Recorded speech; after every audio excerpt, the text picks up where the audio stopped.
Let's go over the top 10 shooting guards to target in your Yahoo head-to-head category drafts coming up next on Beat the Odds. Don't go anywhere.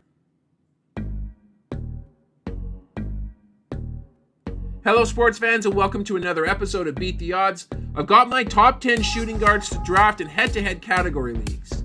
If you like the sound of that, be sure to like this video, subscribe to the channel, and ring that notification bell so that way you don't miss an episode. I will also be posting valuable fantasy basketball content all season long. Now I'm going to be doing a special draft day live stream on Thursday, August 22nd, starting at 8:45 in the morning to give you a first look at all the new changes to Yahoo Fantasy Basketball this season. You don't want to miss it. Also, keep an eye on the channel as I will be posting lots of draft and player analysis prior to the start of the season. Now let's dive into this list here. At number 10, we have CJ McCollum. CJ has a new backcourt mate here in DeJounte Murray, but unlike Trae Young, there won't be as much redundancy here. Expect CJ to thrive in the catch-and-shoot game while Murray runs the offense. That will hopefully lead to better percentages this season and potentially more scoring at the expense of a few assists now and then. I'd say that's a fair trade-off. Going on to number 9, we have Brandon Miller. I'm buying in on Brandon Miller in his second season as a pro. His second half numbers propelled him into must-roster status, although he shouldered a lot of the scoring with LaMelo Ball sidelined. With everyone healthy, Miller should still be considered a strong third option on the team. If he takes the leap that I'm counting on him to, he could surpass Miles Bridges in the pecking order. Let's go to number 8. We have Devin Vassell. Now, if Chris Paul gets 30 minutes a night, this is going to be a fun offense to watch. Vassell will shift to a shooting guard position, which shouldn't impact his numbers too much. In addition to Paul, the Spurs added Harrison Barnes, who will likely steal a few touches from Vassell. Given the growth that we've seen from Vassell, though, I think it's safe to assume the Spurs will employ two players who score at least 20 points a night this season. Let's go to number 7. We have Mikal Bridges. After being the primary scorer in Brooklyn, Bridges is now surrounded by players able to shoulder the offensive load. I'd expect a return to the type of season he had as a Sun, and with that, hopefully we see the defensive numbers that we have been missing from him these last few years.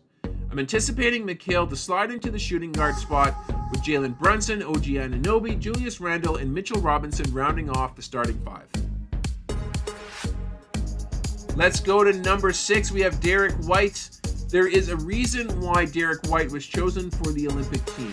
He knows how to make the most of being the number 5 option on offense. To be able to provide a block a night as a guard is fantasy gold.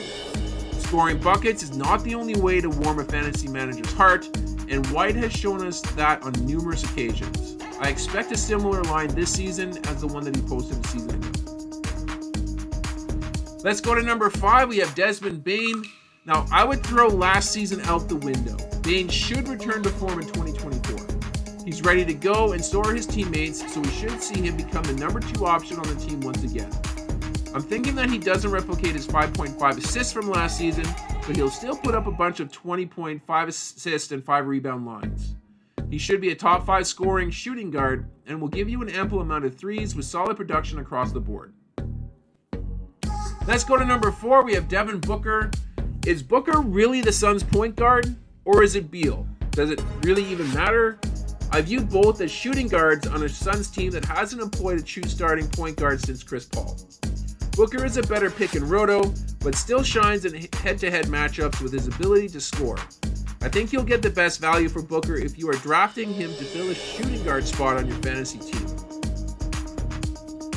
Moving on to number 3, we have Kyrie Irving. Playing running mate to Luka resulted in the Mavs making a finals appearance, and I expect a similar run this season. Kyrie has the best one-on-one game off the dribble in the league, so you know that his floor is going to be set quite high. Now, unfortunately for him, his ceiling isn't that much higher. With Klay in the fold as well, I expect a slight drop in Kyrie's scoring output. Even then, he still makes a solid second-round addition to any team. Let's go to number 2. We have Anthony Edwards. Ant-Man excels in head-to-head matchups as he's going to be the clear focus point on the Timberwolves squad. He's still just 23 years old, so it's safe to say that we haven't seen prime Edwards yet. His scoring and assists have gone up each year in the league, and he's been one of the more durable players over the last 2 seasons. Add all that up, and it's no wonder he's being selected in the first round in many drafts. And finally, at number 1, we have Donovan Mitchell. Spider edges Ant-Man simply because he's in his prime. He should arguably be picked ahead of Edwards, but it won't surprise me to see that he won't be in most drafts. The only thing that might hold him back is that he's only played in 18 of the team's last 29 games due to a nasal fracture and knee pain. There wasn't much added this offseason that's going to pull usage away from Mitchell, so I'd be comfortable drafting him in the late first or early second round. And that's going to do it here for this episode. I hope you guys enjoyed it. If you did, please leave a like on the video and of course subscribe to the channel for more content like this. I am going to sign off for now, but I will catch you guys on the next episode.